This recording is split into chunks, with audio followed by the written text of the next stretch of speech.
Dalam ritme kehidupan yang tak pernah berubah, Michael McCauley, mantan polisi yang kini menjadi agen asuransi, memulai hari-hari yang selalu sama.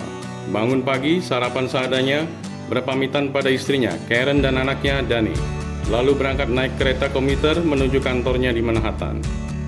Hari demi hari, tahun demi tahun, rutinitas yang terlihat tenang, tetapi menyimpan tekanan yang tidak pernah berhenti. Namun, hari ini semuanya berubah. Setelah tiba di kantor, Michael dipanggil bosnya, Frank. Dengan ekspresi dingin dan formal, ia diberitahu bahwa dirinya di PHK. Tanpa negosiasi, tanpa peringatan. Hanya alasan perusahaan melakukan pemotongan biaya. Michael terpukul. Ia memiliki hipotek rumah yang belum lunas, butuh biaya untuk kuliah anaknya. Usia 60 tahun, tidak ada rencana cadangan. Dunia seakan runtuh.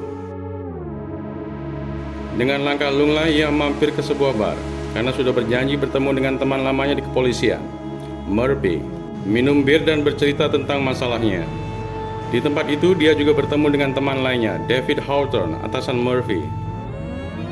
Tak lama, Michael pun berjalan pulang naik kereta sore seperti biasa. Tanpa disadari, ponselnya dicopet seseorang. Dengan lemas, Mike berjalan mencari tempat duduk. Ia memperhatikan lalu lalang para penumpang lainnya. Ada beberapa teman-teman seperti biasa dan penumpang baru lainnya. That's exactly why I never got married. What? You said perfume. Bye-bye. Ketika kereta Hudson mulai bergerak, seorang wanita elegan bernama Joanna duduk di hadapannya. Tenang, misterius, ia menawarkan sebuah eksperimen sosial, yaitu menemukan seseorang yang tidak seharusnya ada di kereta ini. Jika berhasil, ada uang total $100.000 sebagai imbalannya. Joanna menyebut nama target itu Prin. Tidak ada deskripsi, hanya nama.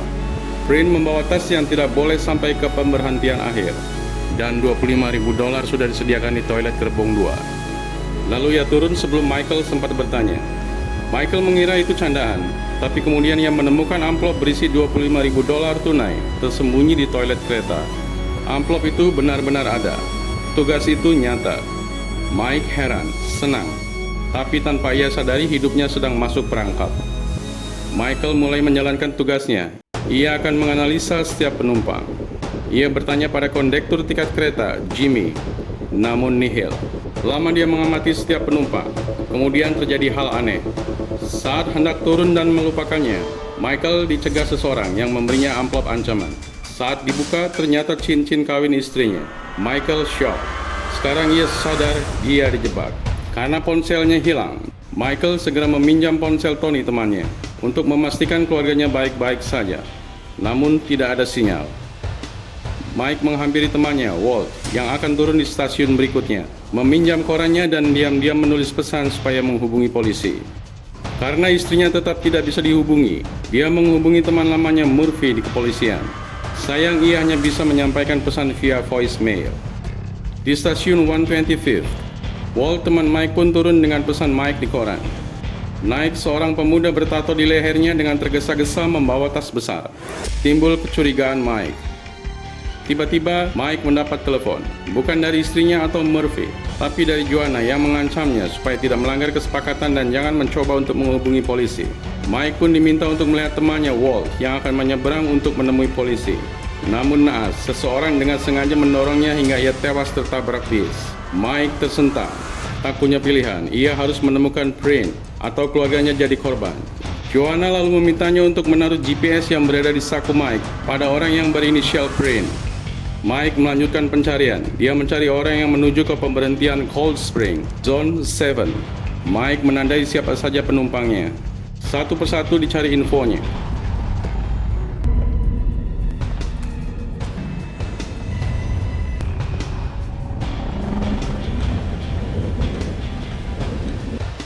Goldman Sachs, seorang piala sombong.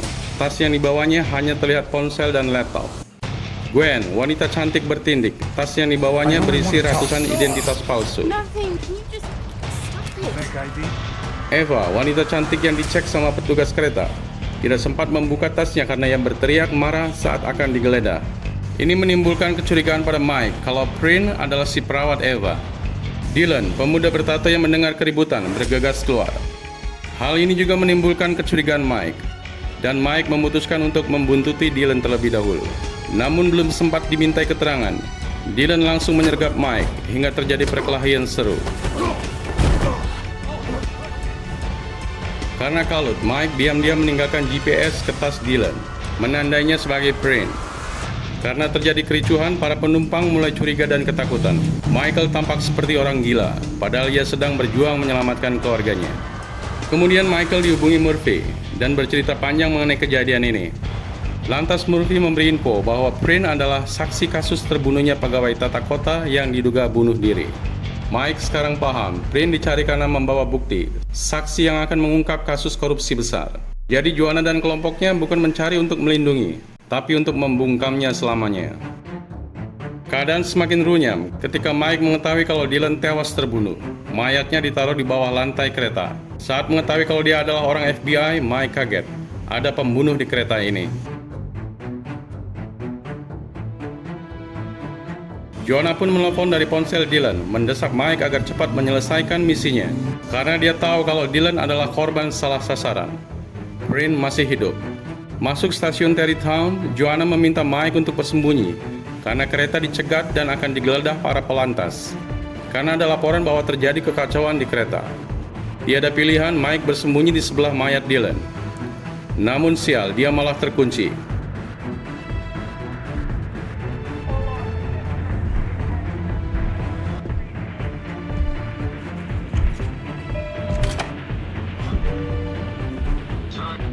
Kereta perlahan berangkat. Dengan gigi akhirnya Mike bisa keluar dari situasi genting dan naik kembali ke kereta. Namun tasnya tersangkut dan uang $25.000 pun raib berterbangan.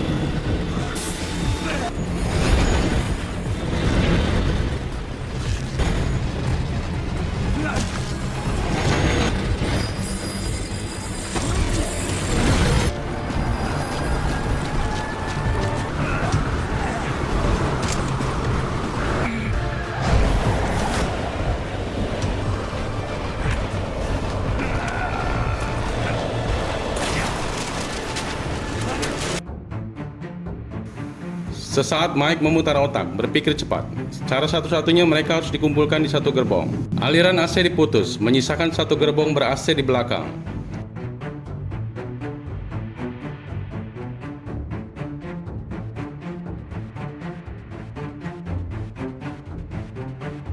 Mike menanyai seseorang yang dicurigai sambil ikut bermain kartu dan mulai bercerita mengenai nasibnya. Semua orang ikut mendengarkan, sehingga tahu kalau dia mencurigai 5 orang yang berinisial Prin. Pertama adalah Eva, 2 Gwen, ketiga Golden Sack, keempat adalah Oliver, dan 5 orang yang sedang ia tanyai. Namun dia melihat dan mengambil kartu langganan kereta reguler bernama Jackson. Kemungkinan mengkerucut pada Eva dan Oliver. Oliver, orang yang membawa tas gitar, tiba-tiba pindah keluar dari gerbong tersebut, menimbulkan kecurigaan Mike. Saat dibuka tasnya, ternyata memang berisi gitar. Baru saja meninggalkan Oliver, Mike ditodong pistol olehnya. Oliver mendesak Mike untuk menunjukkan siapa satu dari 4 orang itu berinisial Prin. Disinilah Mike akhirnya mengetahui kalau Oliver adalah pembunuh bayaran yang disewa untuk menghabisi Prin dan orang yang membunuh Dylan, si FBI. Karena Mike bersikeras tidak menjawab, terjadilah duel alot. Mike hampir kalah, namun bisa membalikan keadaan. Oliver tewas dihantam gitarnya sendiri dan terlempar dari kereta.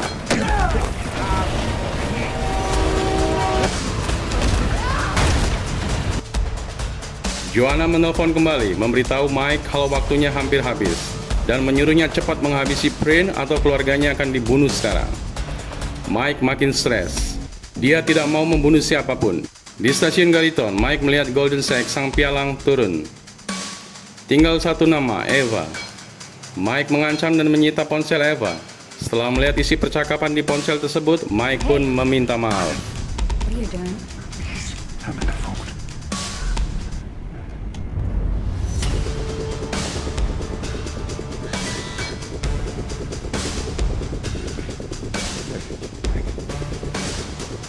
Saat putus asa melanda, terlintas di pikiran Mike, kenapa Golden Sack dan tidak menuju ke Cold Spring? Padahal tertera di tiketnya Zone 7. Mike akhirnya ingat, Golden Sykes sempat bertukar posisi dengan cewek yang menggunakan handsfree mendengarkan musik. Dia pun bergegas mencari si wanita ini, dan langsung mengetahui kalau dia adalah Prin dari novel yang sedang dia baca. Michael kini berada di dua pilihan, menghabisi Prin atau melindunginya dengan taruhan keluarganya terbunuh. Hati nuraninya memilih untuk melawan. Karena tidak mau membunuh Prin, Joanna murka dan memutuskan untuk menghabisi mereka semua.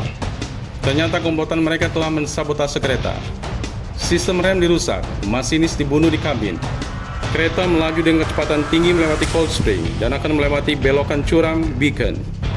Jika tidak dihentikan, kereta akan anjlok tergelincir dan seluruh penumpang akan mati. Berkat kerjasama dengan temannya, kondektur Sam, gerbong belakang kereta pun berhasil dilepaskan. Namun di detik terakhir, kereta anjlok, terguling dengan keras, menabrak apapun di depannya, hingga terlontar menimbulkan ledakan. Mike berhasil melompat balik ke gerbong terakhir, namun sayang, Sam tertinggal dan tewas.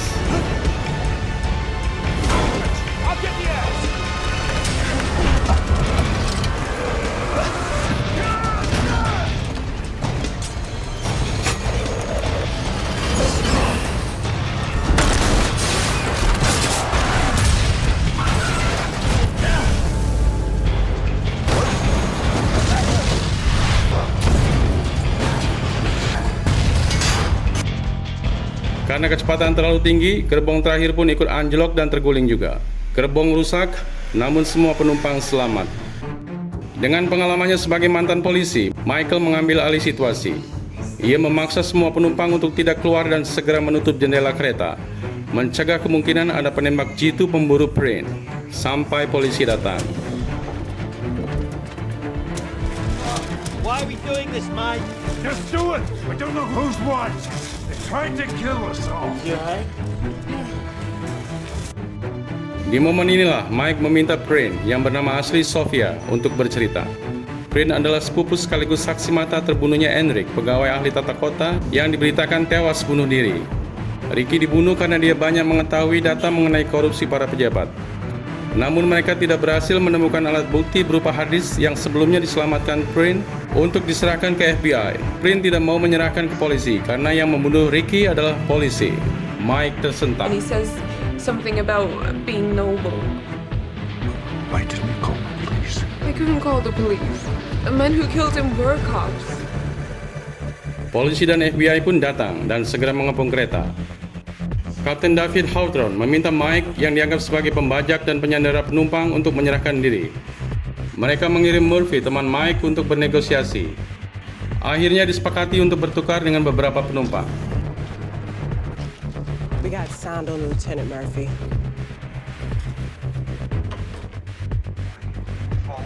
Di sisi lain, David Hawthorne sudah menyiapkan penembak jitu yang dilengkapi kamera thermal untuk mengenali temannya, Murphy, yang sudah dilengkapi laser biru dan akan mengeksekusi Mike jika terjadi hal yang tidak diinginkan.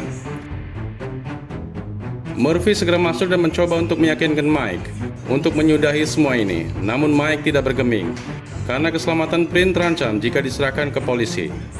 Di momen krusial inilah Mike mendengarkan ucapan-ucapan Murphy yang sama dengan apa yang sebelumnya disampaikan Prin. I get it. You want to do the noble thing here. And he says something about being noble. Good news for you. There ain't no such. It was you. What are you talking about? Mike geram, ternyata temannya adalah seorang pembunuh, bekerja untuk Joanna yang di-backing oleh para pejabat korup, dan memanfaatkan Mike untuk menghilangkan Prin dan barang bukti dengan menyandera keluarganya.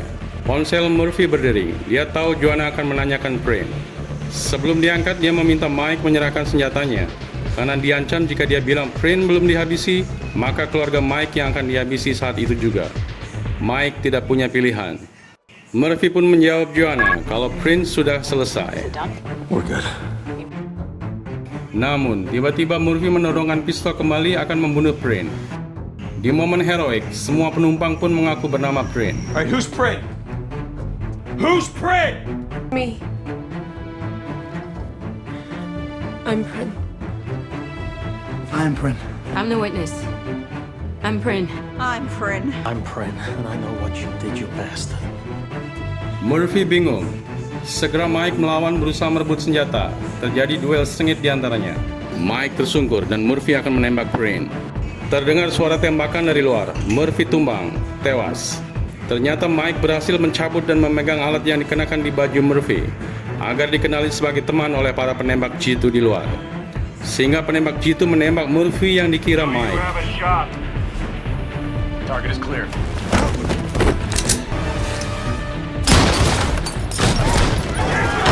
No, God! Stop! He saved me! Fred? Di akhir cerita datang orang FBI dan situasi terkendali. Mike bertemu dengan istri dan anaknya yang selamat. Hey, big guy. Hey, Dad. This. Been looking for this all day. I can't believe what they're... David pun memuji Mike dan menginginkan dia kembali ke This kepolisian. guy's like you in the department. Guys that do it right. Kasus pun akhirnya terungkap. Para polisi dan petinggi pemerintahan korup yang terlibat atas pembunuhan Ricky berhasil ditangkap. Beberapa waktu kemudian, kereta di jalur yang sama berjalan seperti biasa. Joanna duduk sambil membaca novel dan mendengar suara seseorang di belakangnya, Michael. Kini dengan ketenangan sebagai mantan polisi sejati, ia berkata, "Eksperimen sosialmu selesai. Kali ini kamu berurusan dengan orang yang salah." Sambil memperlihatkan lencana kepolisian. Dan film pun selesai. Terima kasih sudah menonton. Silakan subscribe dan aktifkan notifikasinya. Nantikan rangkuman film seru lainnya di Greget Film. Terima kasih.